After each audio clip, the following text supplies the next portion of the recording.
Di masa itu, Buhairah kemudian mengatakan kepada anak buahnya yang berkhidmah di gereja, wahai semua anak-anakku, santri-santriku, aktivis-aktivis gerejaku, siapkan makanan paling enak.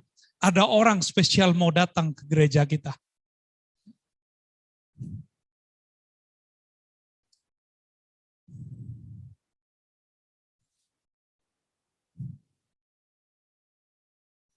Allahumma sholli.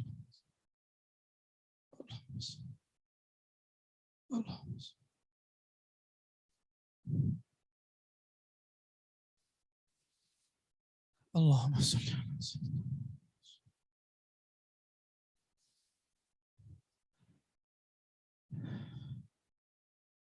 Allahumma sholli ala sayyidina.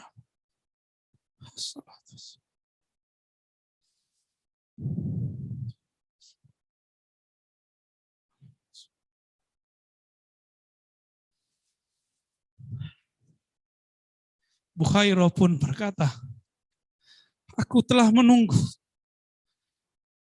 orang yang dijanjikan di akhir zaman. Ciri-cirinya cuma satu. Jika dia berjalan, di atasnya ada awan. Dialah Nabi yang aku tunggu-tunggu. Nabi Muhammad Sallallahu Alaihi Wasallam.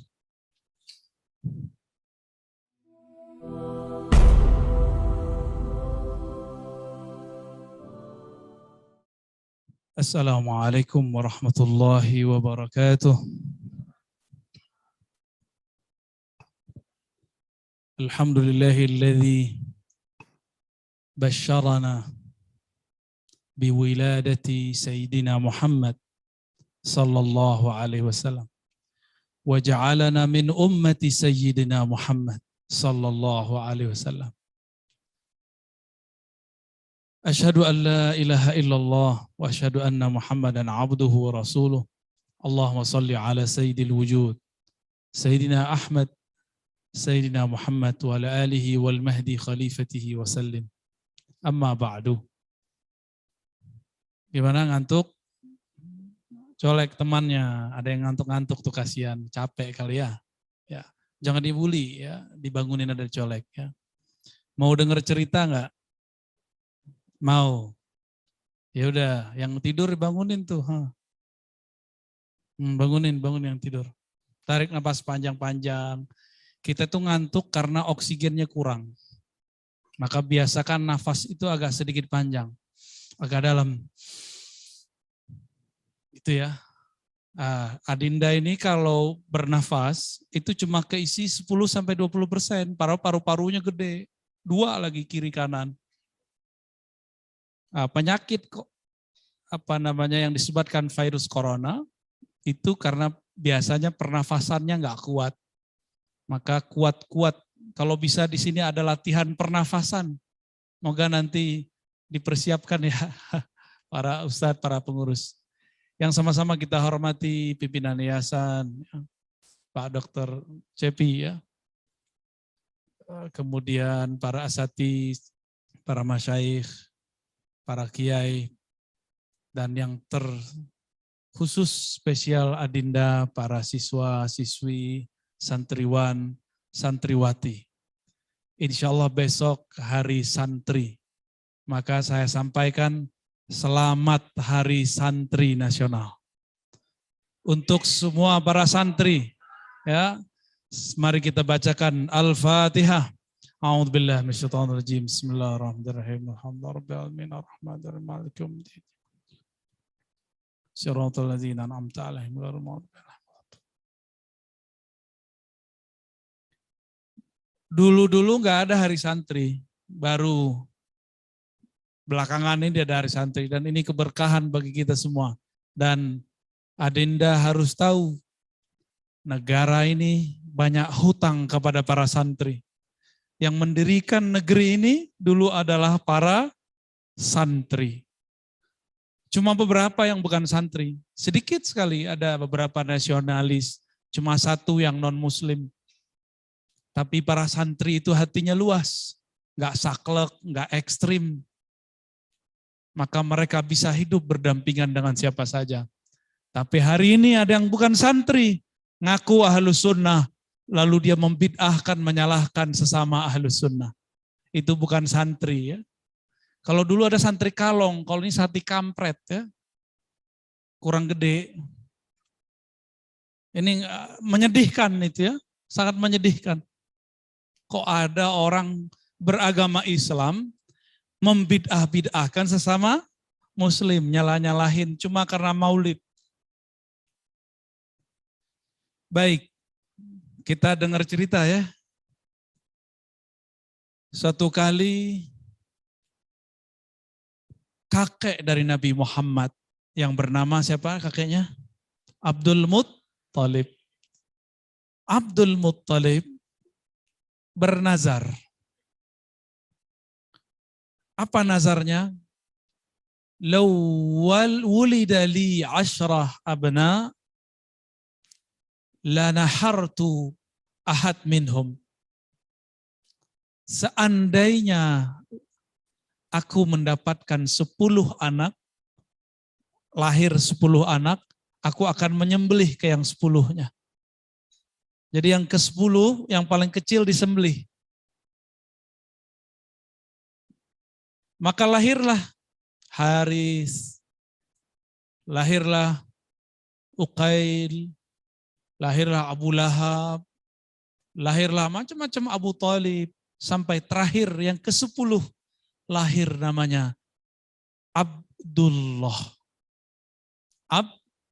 Abdullah bin Abdul Muttalib. Maka Abdul Muttalib pun membawanya ke Ka'bah. Sampai di Ka'bah itu anak Abdullah udah mau disembelih.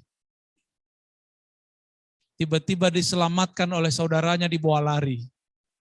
Maka datanglah kaum Quraisy kepada Abdul Muttalib. Kaum Quraisy itu suku besar, suku yang menaungi Abdul Muttalib. Jadi Abdul Muttalib itu ayahnya namanya siapa? Hashim. Nama saya siapa? Ar-Razi Hashim.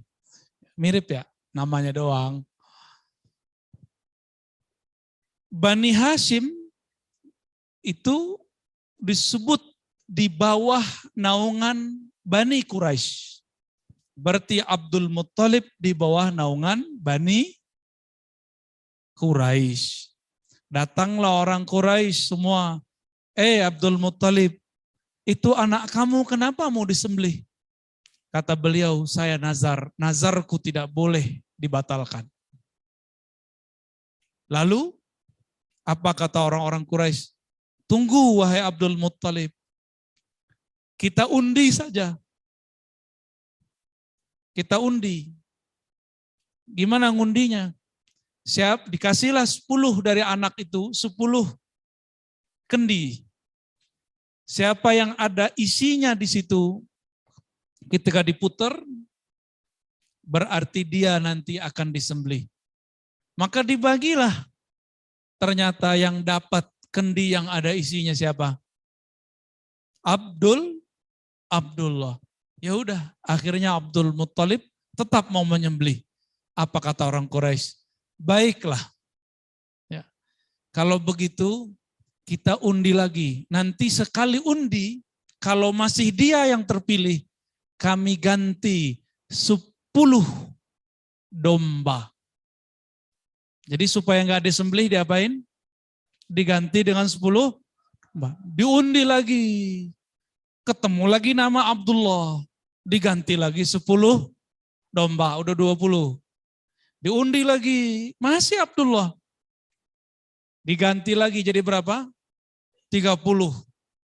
Pusing orang Quraisy. Tapi Quraisy ini karena banyak juga yang kaya, mereka bilang, teruskan, ini cucu kita, nggak boleh dibunuh, nggak boleh disembelih. Undi lagi, sampai diundi ke yang 10 kali. Berarti 10 kali 10 berapa? 100 domba. Jadi harganya Abdullah itu 100 domba. Akhirnya yang ke-10 kali tidak lagi diteruskan undiannya karena namanya sudah hilang. Bukan ke beliau lagi. Abdul Muttalib pun tidak jadi menyembelih siapa? Abdullah. Besarlah Abdullah. Maka Abdullah ini dapat gelar Az-Zabih As-Sani. Orang yang akan disembelih yang nomor 2 dari keturunan Ibrahim. Yang pertama siapa? Pinter ya. Sayang nih, saya nggak bawa rida nih. Kalau ya saya kasih hadiah nih. Yang bisa jawab saya kasih hadiah biasanya ya. Baik. Jadi yang pertama Nabi Ismail. Jadi disembelih nggak Nabi Ismail? Nggak jadi. Abdullah pun tidak jadi disembelih. Abdullah kemudian jadi dewasa. Abdullah kemudian menjadi pedagang.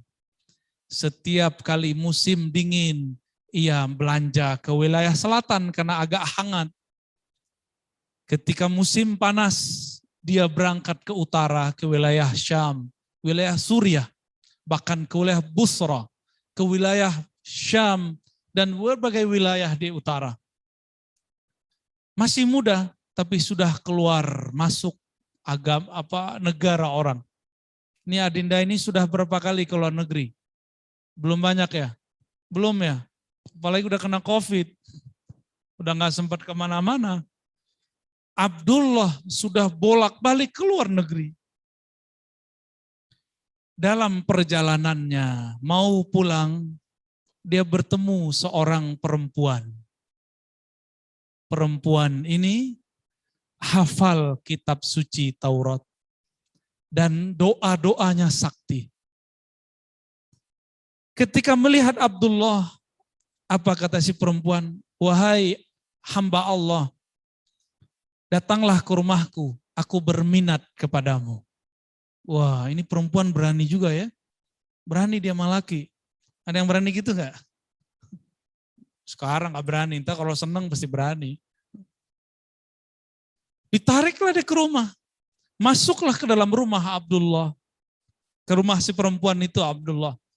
Di dalam rumah si perempuan itu ingin menggoda Abdullah. Ingin merayu supaya Abdullah mau menikahinya. Tiba-tiba Abdullah gak nyaman, perasaannya hilang. Di saat itulah dia kemudian loncat dari rumah, keluar dari rumah itu. Dan dia kabur dari perempuan, padahal perempuan itu cantik. Sebagaimana kaburnya orang daripada melihat hantu. Emang hantu ada? Ya, hantu, lari gak? Kita lari kalau disebut begitu. Meskipun hantunya belum jelas ada. Kabur dia. Cepat-cepat dia pulang. Ternyata di rumah sudah disiapkan kenduri. Sudah disiapkan akad nikah antara Aminah binti Wahab dengan Abdullah. Siapa yang menyiapkan? Abdul Muttalib. Apa kata orang Quraisy? Ayo kita nikahkan anak ajaib yang sudah kita habiskan harta kita 100 domba untuknya agar hidup dengan perempuan terbaik dari suku Zuhriyah, yaitu Aminah binti Wahab. Maka disebutlah beliau Aminah Az-Zuhriyah. Itu perempuan paling cantik di zamannya dan paling mulia karena Wahab adalah pemimpin kaum. Pemimpin kaum Zuhriyah. Dinikahilah mereka. Dan dalam beberapa hari Aminah langsung hamil. Hebat gak tuh? Ya. Pindahlah apa yang tadi dilihat oleh si perempuan yang hafal kitab Taurat. Si perempuan itu ternyata melihat di wajah Abdullah ada nur. Maka dia langsung tarik Abdullah dan minta Abdullah untuk melamarnya. Tapi Abdullah sudah dinikahkan dengan Aminah. Aminah pun sudah dinikahi oleh Abdullah. Akhirnya berpindahlah nur dari Abdullah kepada Aminah. Di saat itulah Abdullah kemudian berdagang lagi. Lewat lagi dekat rumah si perempuan yang dulu menggoda dia. Apa yang terjadi? Abdullah kemudian sekarang mencoba mendekati rumah perempuan itu. Tapi perempuan itu buka pintunya dan dikatakan, kok Abdullahnya beda dengan Abdullah yang kemarin? Maksudnya apa? Jadi Abdullah nanya, Apa maksudmu? Aku adalah Abdullah yang engkau kemarin minta menikah. Jawaban daripada si perempuan. Beberapa hari yang lalu, ra'aitu fi wajhika nuran. Beberapa hari yang lalu aku melihat di wajahmu cahaya. Aku tidak tahu cahaya apa itu. Tapi aku ingat dalam kitab suci juga dikatakan bahwa seorang nabi akhir zaman, ayahnya mempunyai tanda cahaya di wajahnya. Tapi al-an ma ra'aitu fika. Zahaba anka nuruh. Sekarang nurnya telah pergi. Aku tidak berminat lagi kepadamu. Tutup pintu, dikunci sama dia. Abdullah pun jalan, bingung. Ada apa gerangan? Teruslah Abdullah bergerak. Beliau kemudian berdagang berbulan-bulan. Ternyata ajal pun datang. Di tengah jalan beliau wafat.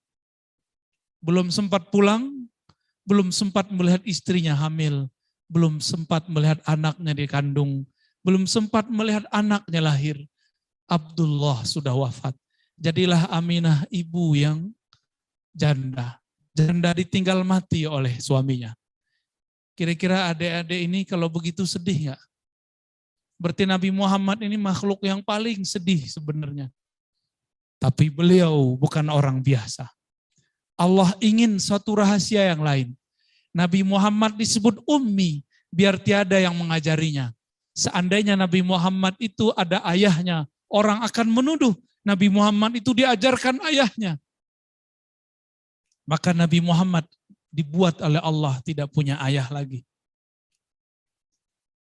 Setiap malam, setiap pekan, setiap minggu, setiap bulan, selama 9 bulan, Sayyidah Aminah setiap kali tidur bermimpi didatangi oleh makhluk-makhluk suci. Ada kalanya Nabi Adam, ada kalanya Nabi Nuh, ada kalanya nabi-nabi yang lain sehingga tidak disebutkan satu persatu. Ibrahim, Musa, Isa. Terkadang didatangi oleh malaikat dan malaikat membawa makanan.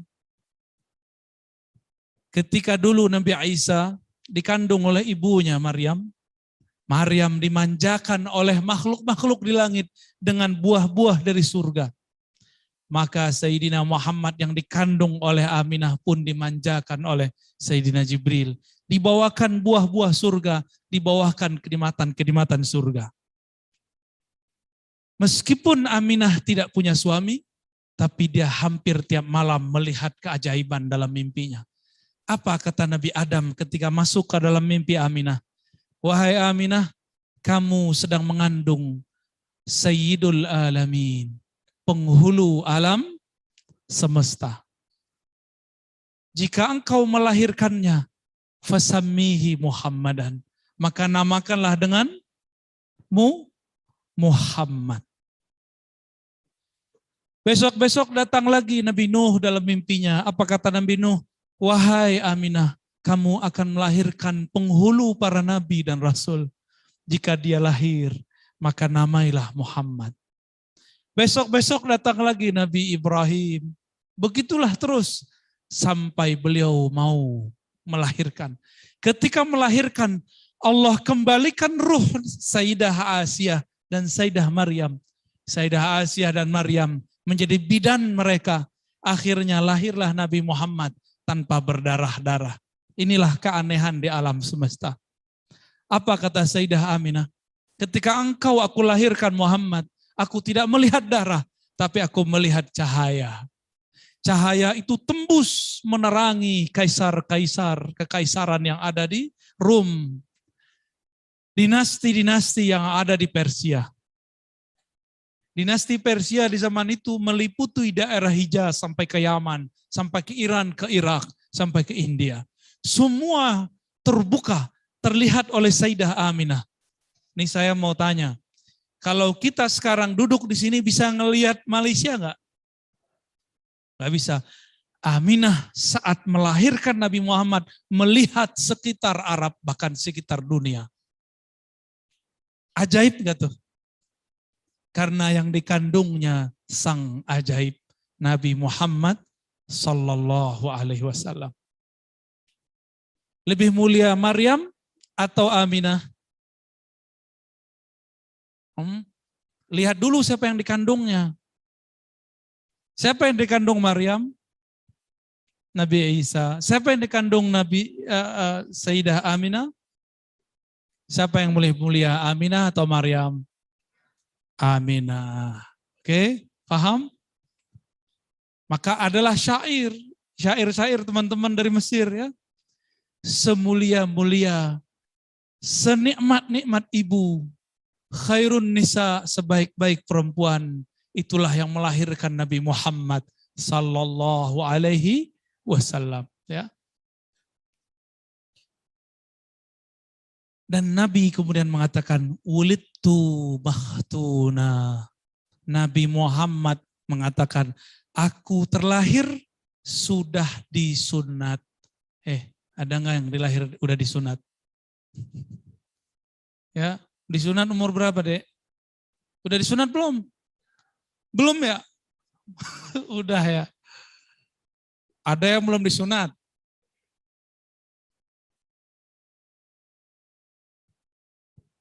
Jadi ramai nih Pak Dokter.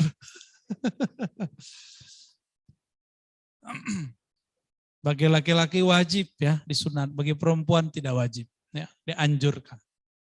Jadi kalau perempuan jangan ditanya, cuma dianjurkan. Apa kata beliau? Coba dihafalkan hadisnya. Wulidtu makhtuna. Aku terlahir sudah sudah dikhitan. Siapa nabi yang pertama kali dikhitan? Nabi Ibrahim pinter. Kita mau tanya, Yesus Nabi Isa dikhitan enggak? Tahu dari mana? Nabi Isa dikhitan.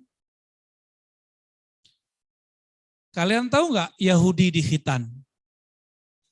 Udah ketemu orang Yahudi belum? Belum. Sebenarnya di Indonesia ada sebagian keturunan Yahudi, tapi tidak populer. Indonesia menutup kat dengan Yahudi. Tapi sebenarnya ada keturunannya di sini. Mereka diam-diam, ya, karena orang Indonesia benci dengan Yahudi. Karena Indonesia kebanyakan Muslim tidak senang dengan Yahudi. Waktu saya jalan-jalan dakwah di Paris, saya jalan di komplek Yahudi. Jalan kita di komplek Yahudi. Begitu dia masuk ke Al-Quds, Yerusalem, saya ketemu orang-orang Yahudi. Tapi saya nggak meriksa, ya. Masa saya periksain celana aja? Enggak lah. Orang Yahudi kita tanya, laki-lakinya dikhitan enggak? Dan mereka mengatakan, kami wajib dikhitan. Karena ini sunnah Nabi Ibrahim, ajaran Nabi Musa. Nabi Isa atau Yesus itu Bani Israel. Itu juga dikhitan. Maka kenapa umat Nabi Muhammad lebih dekat kepada Nabi Isa daripada umat Nasrani? Karena umat Nabi Muhammad laki-lakinya dikhitan. Ini baru fisik nih. Ini gampang nih kalau mau debat-debat interfaith ya, debat antaragama.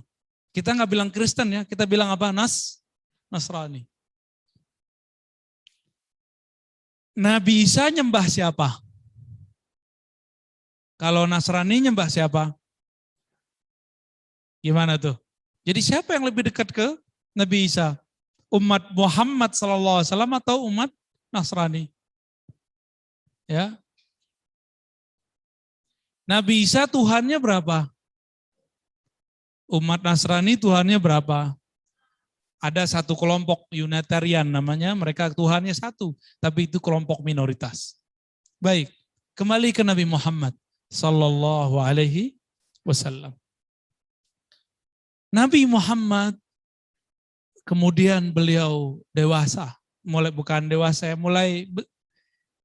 lahir, belum dewasa, baru beberapa hari. Orang Arab dulu punya tradisi, kalau anak lahir disusui kepada ibu susu. Disebut ummur radha'ah. Apa disebut?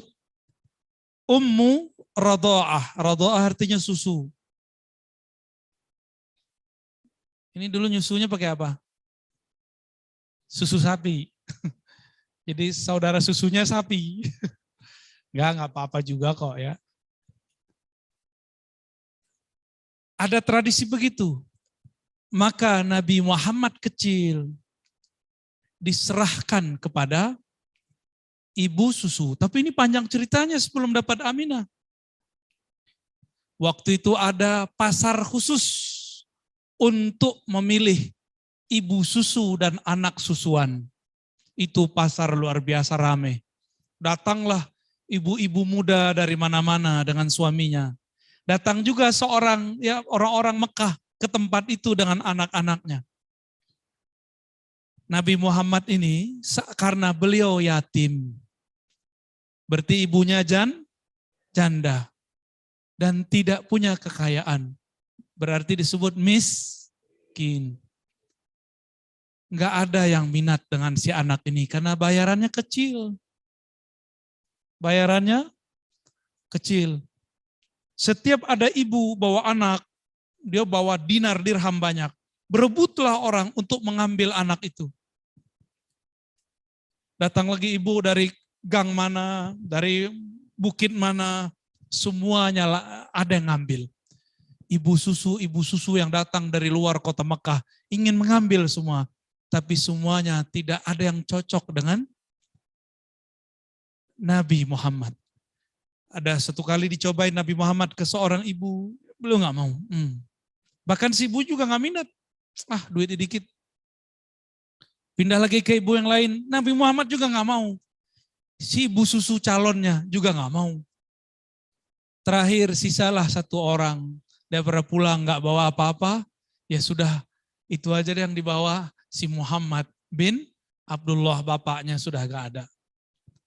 Dibawalah semua ibu-ibu susu sudah berangkat ke kampung Sa'diyah, ke kampung mana-mana. Mereka sudah berangkat dari tengah siang. Ini sudah hampir sore, tapi belum dapat juga. Maka diambillah oleh Halimah Sa'diyah anak yang ini. Anak dari Aminah yang bernama Muhammad. Diambillah ini anak. Dan dikatakan bayarannya nggak banyak, Neng, nggak apa-apa ya, nggak apa-apa. Ya dibawa aja. Halimah itu perempuan yang kurus. Ontanya juga kurus. Sedangkan ibu-ibu yang lain, badannya gemuk-gemuk. Ontanya gemuk-gemuk. Kira-kira kalau orang gemuk, mohon maaf ya. Mohon maaf yang gemuk. Jangan ngerasa. Yang gemuk sama yang kurus lari duluan mana nyampe? Serius. Jangan tersinggung ya. Tapi kalau kedinginan, yang kurus menggigil. Yang gemuk, enak dia. Ya. Benar. Kalau siang-siang, yang kurus nggak kegerahan. Yang gemuk, ngipas mulu. Ya nggak apa-apa ya, salah kalian banyak makan. Halimah Sa'diyah badannya kurus, ontanya pun kurus. Dia bawa itu anak pakai onta yang khusus. Yang duluan ontanya gemuk, ibu susunya gemuk. Biasanya orang baru melahirkan gemuk gak? Tanya ibu-ibu yang sudah pernah melahirkan. Benar Bu ya? Bapak-bapak yang udah punya istri melahirkan, benar. Biasanya ibu-ibu, istri-istri pada gemuk. Tuh gara-gara kalian tuh ibunya jadi gemuk. Tapi Halimah Sa'diyah melahirkan anak, dia tetap kurus. Maka dia berjalanlah. Tanpa dia sadari, dia sudah berpas-pasan dengan orang yang tadi jalan duluan. Bingung dia, lah kenapa kok bisa duluan?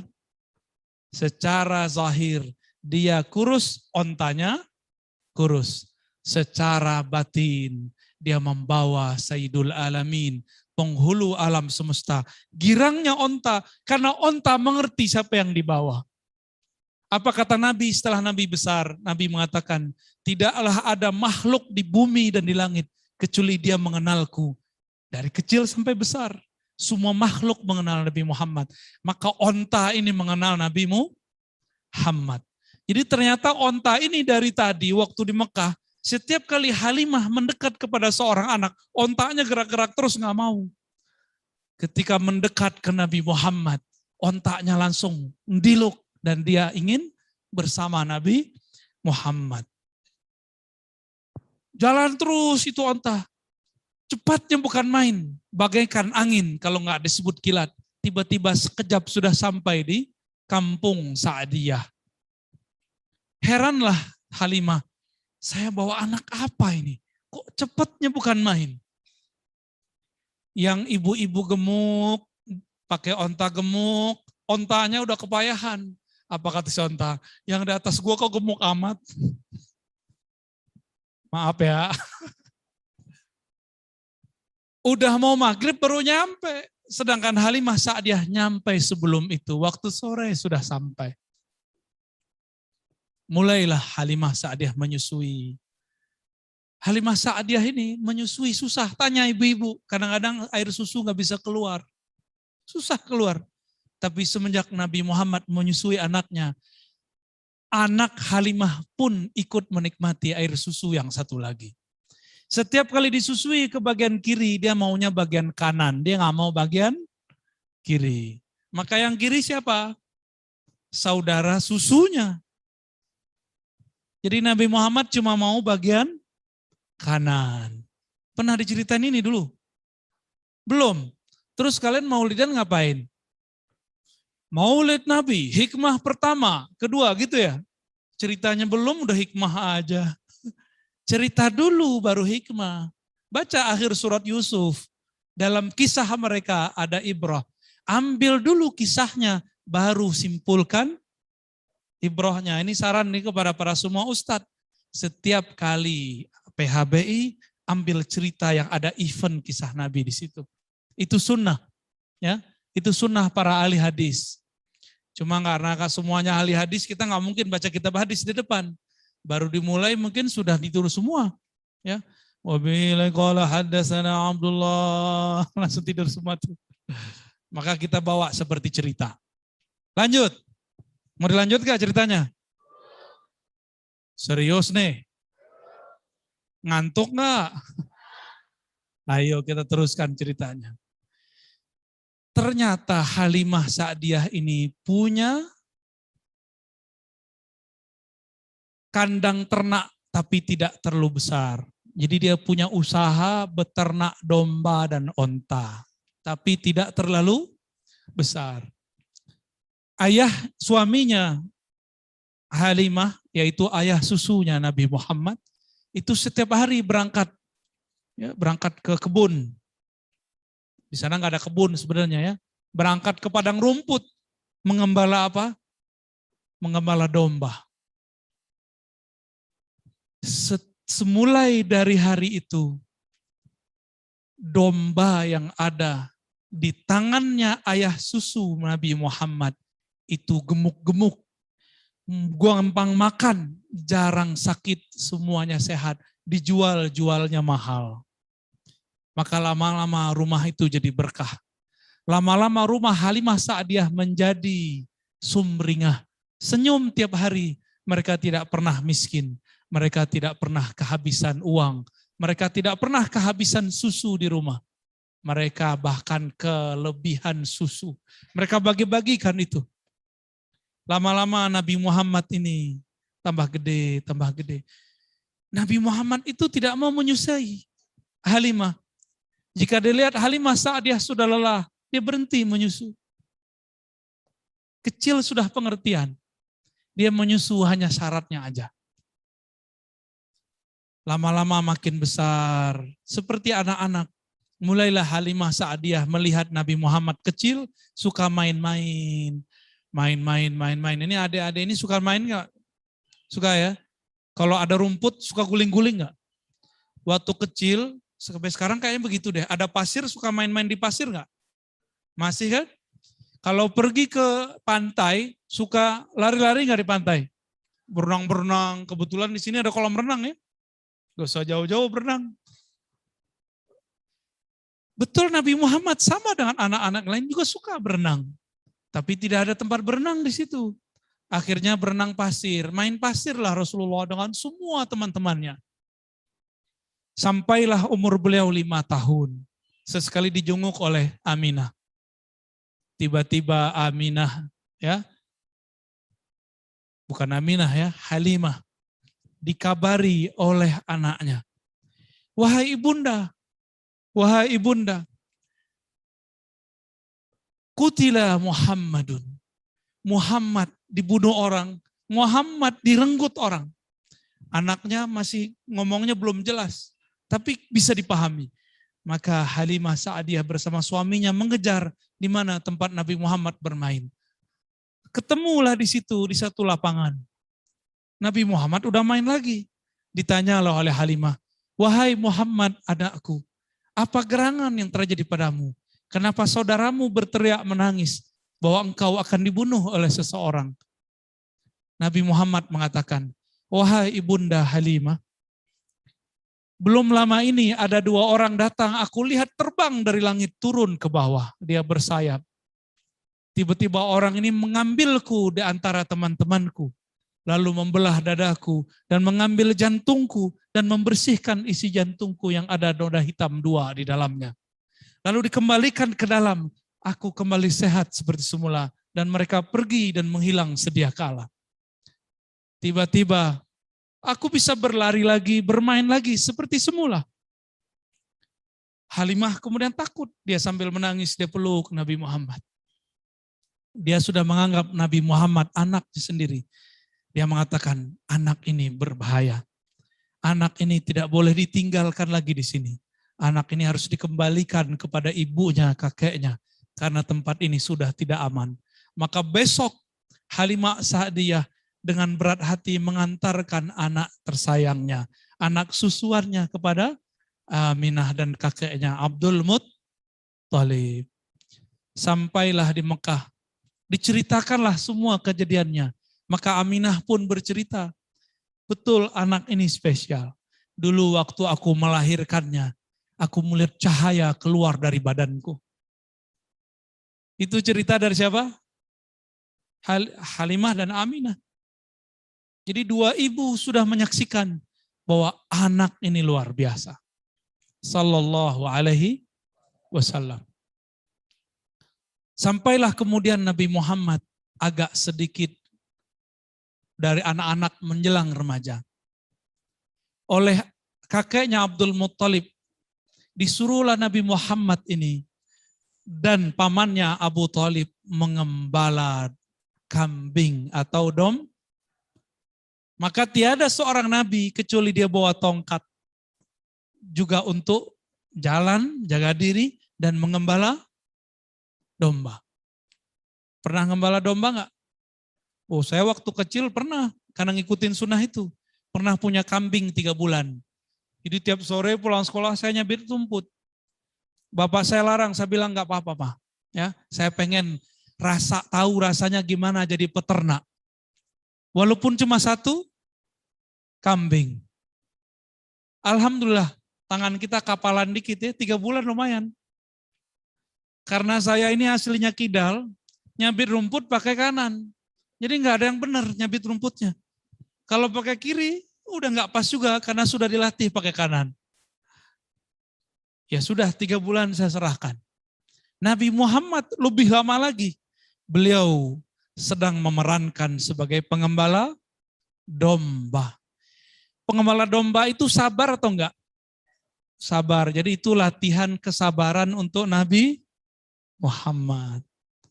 Sabarnya bukan main tuh.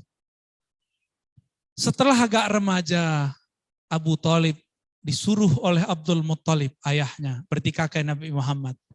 Hei Abu Thalib, bawa cucuku ini berdagang ke wilayah Irak atau ke wilayah Syam.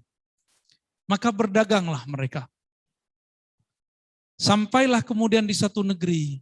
Ternyata negeri itu negeri orang Nasrani. Di situ ada satu gereja. Gerejanya tidak ada berhala. Tidak ada patung Nabi Isa di situ. Ternyata gerejanya gereja Tauhid. Masih menyembah Allah semata. Disebut ajaran Kristen atau Nasrani Unitarian. Hanya menyembah satu Tuhan. Allah Subhanahu wa ta'ala. Dia menghafal kitab Injil. Dalam kitab Injil dia baca bahwa akan ada nabi akhir zaman yang dia selalu diiringi oleh malaikat, ditandai ada awan di atasnya. Karena gereja ini di samping jalan, setiap kali ada karavan lewat, ada kafilah lewat, dia perhatikan, ada nggak awan di atas. Jadi 5 kilo dari sini dia lihat, ada nggak rombongan pedagang yang jalan, jika mereka jalan di atasnya ada awan. Seumur-umur puluhan tahun dia baru melihat sekali. Ternyata rombongan itu rombongan Abu Thalib. Di dalamnya ada anak muda namanya Nabi Muhammad. Orang belum tahu nih siapa namanya. Maka beliau sedang diajar berdagang. Tadi kata Pak Dr. Cepi, ada 4 sifat Nabi ya. Yang tertarik itu saya sifat fatona. Sifat apa? Cerdas. Dan yang paling penting juga sidik. Apa arti sidik? Jujur. Ini ujian Nabi dapat 2 sifat. Latihan. Di masa itu, Buhairah kemudian mengatakan kepada anak buahnya yang berkhidmah di gereja, wahai semua anak-anakku, santri-santriku, aktivis-aktivis gerejaku, siapkan makanan paling enak. Ada orang spesial mau datang ke gereja kita.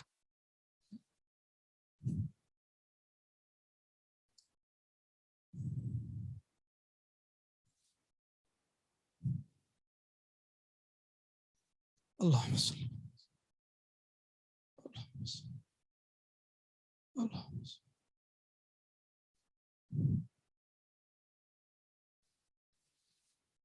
Allahumma sholli.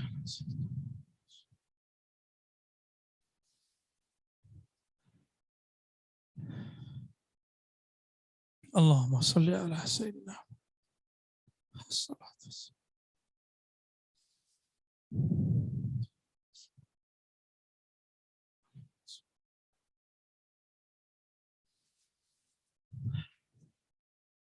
Buhairah pun berkata, aku telah menunggu orang yang dijanjikan di akhir zaman. Ciri-cirinya cuma 1. Jika dia berjalan, di atasnya ada awan. Dialah Nabi yang aku tunggu-tunggu. Nabi Muhammad Sallallahu Alaihi Wasallam. Akhirnya beliau Buhairah mempersilahkan kafilah yang lewat untuk masuk ke gereja beliau. Sampai di gereja mereka makanlah semua. Kanisah Buhairah. Bertanyalah Buhairah, dia lihat di atas, kenapa awannya tidak ada di atas kanisah tadi? Apa arti kanisah? Gereja. Dilihat di atasnya kok nggak ada awan. Akhirnya Buhairah berkata, semua lagi makan. Siapakah pemimpin kaum kalian? Maka mengangkat tanganlah Abu Thalib, aku wahai Tuan Pendeta. Adakah orang yang belum ikut makan bersama kita? Lalu Abu Thalib mengatakan, betul ada anakku. Dia masih kecil, aku baru mengajari dia. Kami belum menganggapnya sebagai pedagang beneran. Apa kata Buhairah? Bawa aku kepadanya. Sembari mereka makan, Buhairah kemudian bertemu dengan Nabi Muhammad Sallallahu Alaihi Wasallam.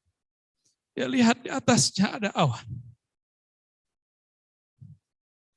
Tidak banyak riwayat menyebutkan bahwa Buhairah sebenarnya langsung memeluk Nabi Muhammad Sallallahu Alaihi Wasallam. Ayo kita sholawat. Allahumma sholli ala Sayyidina Muhammad. Allahumma sholli ala wassalatu wassalamu alaika.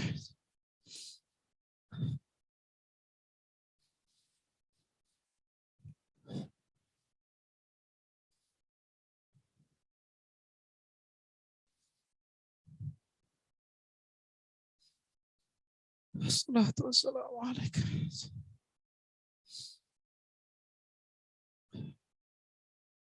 Bayangkan adik-adik menunggu ayah yang hilang. Alah, ayah hilang sekian tahun tidak pulang. Tiba-tiba pulang, nangis gak? Bapak ibu ini kehilangan anak di mall. sehari semalam, tiba-tiba ketemu, nangis gak? Nangis. Buhairah dikabarkan gurunya, nanti akan ada di zamanmu muncul seorang nabi. Dialah penutup nabi di masa ini, yaitu Ahmad, yaitu Muhammad. Bertemulah mereka, berdialoglah mereka. Disitulah muncul nur pertama kali dari Nabi Muhammad SAW. Nabi berbicara sesuatu yang tidak layak, yang tidak mungkin dibicarakan oleh seorang anak kecil. Anak kecil mana mengerti mengenai tauhid. Anak kecil tak tahu. Tapi Nabi Muhammad bisa berbicara tentang la ilaha illallah. Nabi Muhammad bisa berbicara tentang Allah Ahad, Allah Samad. Nabi Muhammad menolak berhala Latta dan Uzza. Buhairah heran. Akhirnya anak itu dipeluk oleh Buhairah. Sembari dia menangis. Saya baru membayangkan saya nangis. Apalagi Buhairah yang sudah menunggu bertahun-tahun. Puluhan tahun dia menunggu.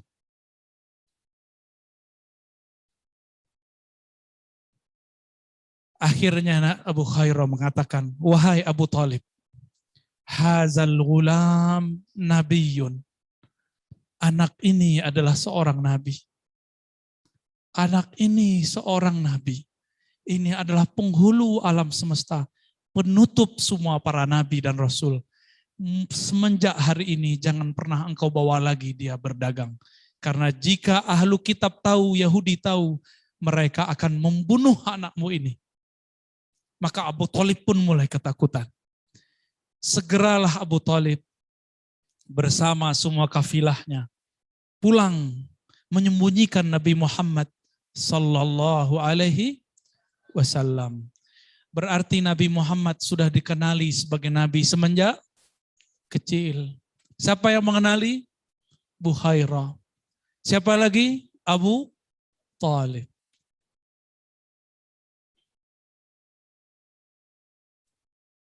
Sampailah di Mekah, Nabi Muhammad menjadi remaja yang luar biasa.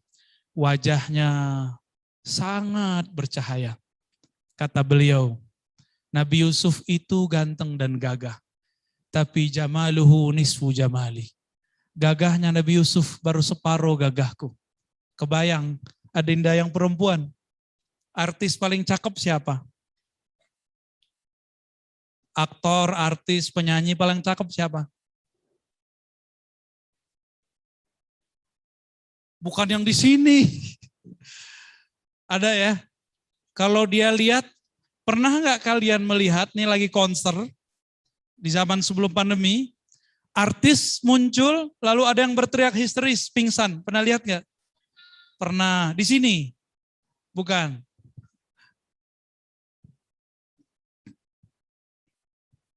Nabi Yusuf lewat. Ibu-ibu cantik di Mesir lagi pegang apel dan pisau. Mereka kemudian melukai tangannya tanpa disadari. Enggak sampai buntung, luka aja. Dia menyakiti dirinya sendiri tapi dia tidak merasai karena matanya sedang menatap makhluk yang setengah kegagahan alam semesta ada pada dia. Nabi Yusuf, bukan setengah ya, seperempat barangkali ya. Itu Nabi Yusuf. Kalau adinda ini ngelihat aslinya Nabi Muhammad, mungkin gak bisa napas, pingsan kali. Gak ada yang sanggup lihat wajah Nabi Muhammad. Abu Bakar As-Siddiq setiap kali wajah Nabi langsung tunduk. Gak sanggup lihat. Maka Abu Bakar tidak sanggup menceritakan wajah Nabi. Setiap dia membayangkan mata Nabi, dia langsung menangis.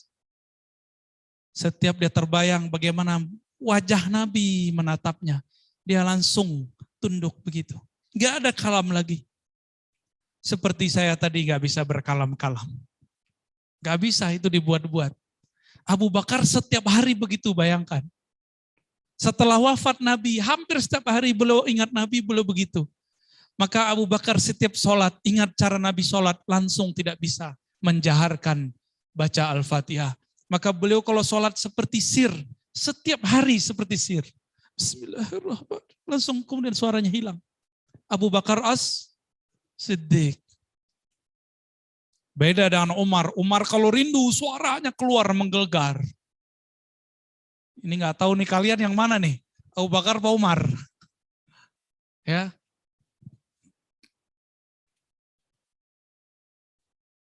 Nabi Muhammad beranjak muda. Ini bagian terakhir yang mau saya ceritakan. Terjadilah banjir di Mekah. Jadi Mekah itu pernah banjir beberapa kali. Ketika terjadi banjir, Hajar Aswad yang dulu belum terlalu hitam, tapi karena banyak berhala, kemudian menjadi hitam. Disedot itu dosa semua orang yang musyrik. Hajar Aswad itu enggak seperti sekarang kan sudah dirapihkan. Ya. Kalau kayak foto kayak udah dilaminating, itu apa sih namanya itu? Batunya itu sudah dirapiin. Dulu batunya jatuh karena banjir. Berdirilah semua kaum, masing-masing merasa dirinya, kelompoknya paling kuat. Mereka ingin mengangkat ke tempat semula, tapi tidak ada satupun yang berhasil. Ganti kaum yang kedua, kaum yang ketiga, keempat, tidak ada satupun yang sanggup mengembalikan. Nabi ini fatonah, inilah puncak fatonah Nabi. Supaya orang Arab semuanya dapat kemuliaan. Karena orang Arab ini haus kemuliaan, haus penghargaan. Maka Nabi Muhammad SAW mengatakan, maukah kalian wahai tuan-tuan, paman-pamanku, kakek-kakekku, aku tunjukkan cara yang paling adil. Semua kalian akan merasa mulia. Ambillah kainku ini, diambillah ridanya beliau. Ya. Kemudian ditaruh di lantai. Pindahkanlah batu itu. Bahkan di riwayat lain tidak pakai rida. Kita angkat sama-sama. Ujung yang ini, kaum yang ini. Akhirnya ada 4 suku. Semuanya mengangkat bersamaan. Lalu mereka merangkat bersamaan. Kembalilah batu kepada tempatnya semula. Dan semuanya bersyukur, bertasbih, berterima kasih kepada Nabi Muhammad Sallallahu Alaihi Wasallam. Terkenallah Nabi Muhammad saat itu dengan sebutan Muhammad Sang Jenius. Ini belum lagi Muhammad Al-Amin ini. Baru Muhammad Sang Jenius. Karena saya sedang berbicara di kampus Al-Maksum di mana banyak santri, banyak siswa, siswi. Saya berharap adinda sekalian menjadi orang yang fatonah. Fatonah itu bukan banyak hafalan. Fatonah itu yang mengerti keadaan. Mari menjadi orang yang mendapatkan kecerdasan fatonah Nabi Muhammad Sallallahu Alaihi Wasallam. Demikian kira-kira yang dapat saya sampaikan. Gimana Ustadz Halim? Buya, insya Allah kita punya waktu sampai jam 5.30. Kalau berkenan Buya ada yang bertanya. Mangga. Baik. Salawat dulu deh. Ya Nabi salam alaik. Ya Rasul salam salam alaika. Ya Habib salam alaika. Salawatullah alaika. Sekali lagi. Ya Nabi salam alaika. Ya Rasul salam salam alaika. Salam alaika. Salawatullah alaika.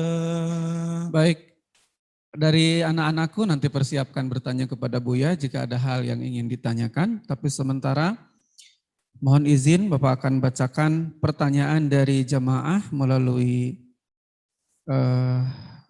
apa namanya? Di chat Zoom ya, apa di YouTube? Tapi sebelumnya kami dari Al-Masum berterima kasih kepada seluruh keluarga besar Al-Masum yang mengikuti pengajian kita pada sore hari ini. Jadwal ini adalah jadwal biasa Kamisan, tapi momentumnya kita gabungkan dengan peringatan Maulid Nabi. Di Zoom hadir Pak Rektor juga Buya, alhamdulillah bisa hadir. Dan keluarga besar Al-Masum juga alhamdulillah jamaah-jamaah yang biasa mengikuti kajian Buya juga pada bisa hadir, ada yang di Zoom, ada yang di YouTube. Ada yang bertanya sebelum dari Ananda sekalian? Izin Buya bertanya, sekarang banyak yang menyampaikan dari suatu golongan tentang ayah ibu Nabi, bahwa ayah ibu Nabi berada di neraka. Mohon penjelasannya Buya. Baik, ini sudah banyak saya bahas sebenarnya di kajian-kajian terbuka ya, sudah ada kajiannya di sosial media. Apakah benar orang tua Nabi masuk neraka? Ada mau nggak dibilang orang tuanya masuk neraka? Kalau ada orang yang ngomong begitu kita apain? Enggak, itu contoh aja. Kalau kita nggak berpendidikan, kalau kita berpendidikan kita apain? Kita aja ngobrol dia, nggak jadi dilempar, taruh lagi. Ya, katanya fatona. Ya, kita ajak ngobrol mereka. Kita kasih tahu kepada orang-orang yang berani mengatakan orang tua Nabi masuk neraka. Kamu mengerti nggak hadis Nabi? Ketika Nabi mengatakan, Inna abi wa abaka finnar. Afwan Ustaz, ada tisu. Jadi ada seseorang datang kepada Nabi. Nah, dengar nih ceritanya nih. Ada seseorang datang kepada Nabi. Apa kata orang ini? Wahai Rasulullah, di manakah tempat ayahku? Al-Quran jangan taruh di bawah sayang. Naikin. Al-Quran jangan taruh di bawah. Itu turunnya dari aras itu. Ya. Kalian taruh di bawah, waduh sedih. Nangis Jibril lihatnya ya. Taruh di atas. Ada Quran yang taruh di bawah. Ya. Mulai hari ini jangan ada yang naruh Quran di bawah. Ya. Siap? Kenapa? Quran turunnya dari mana? Dari langit. Ada satu surat turun dari aras. Aras itu makhluk paling besar, meliputi alam semesta. Terus sekarang kalian taruh di bawah. Gimana mau berkah pesantren kita, sekolah kita? Ilmu kita nggak berkah. Tolong guru-guru, ya kitab jangan taruh di bawah, taruh di atas. Ya, di situ ada nama Allah. Benar nggak? Ada nama Allah nggak? Nih, saya ceritakan satu sebelum menjawab yang tadi. Ada seorang ulama zaman salafus saleh. Dia ini pengen jadi wali tapi nggak jadi-jadi. Zikir udah banyak, baca Quran udah banyak, hafal hadis sudah banyak. Nyalahin orang lain juga banyak. Tapi nggak kunjung jadi wali Allah. Suatu kali dia melihat di tong sampah ada kertas tertulis bismillah dibuang ke tong sampah. Dia melihat itu menggigil, ada nama Allah kok dibuang ke tong sampah. Ini pasti santri yang nggak belajar ini ya, nggak belajar adab. Dia ambillah itu, dia bersihkan. Debu-debunya dia bersihkan, langsung dia telan, dia makan.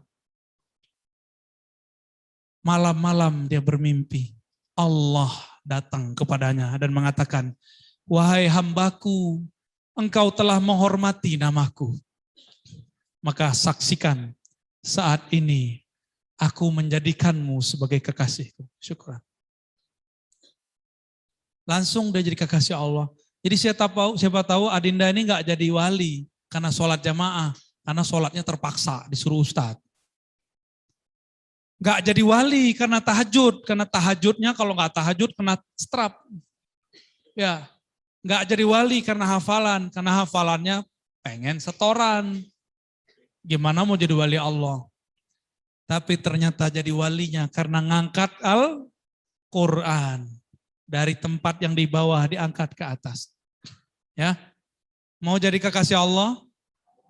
Hormati buku-buku, simbol-simbol, nama-nama, kaligrafi yang ada nama Allah Subhanahu wa taala. Kembali ke yang tadi. Ada seseorang datang ke Nabi dan bertanya, "Wahai Rasulullah, di mana ayahandaku?" Lalu Nabi mengatakan, "Ayahmu masuk neraka, wahai Tuhan."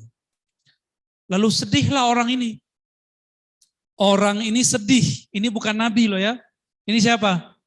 Sahabat Nabi.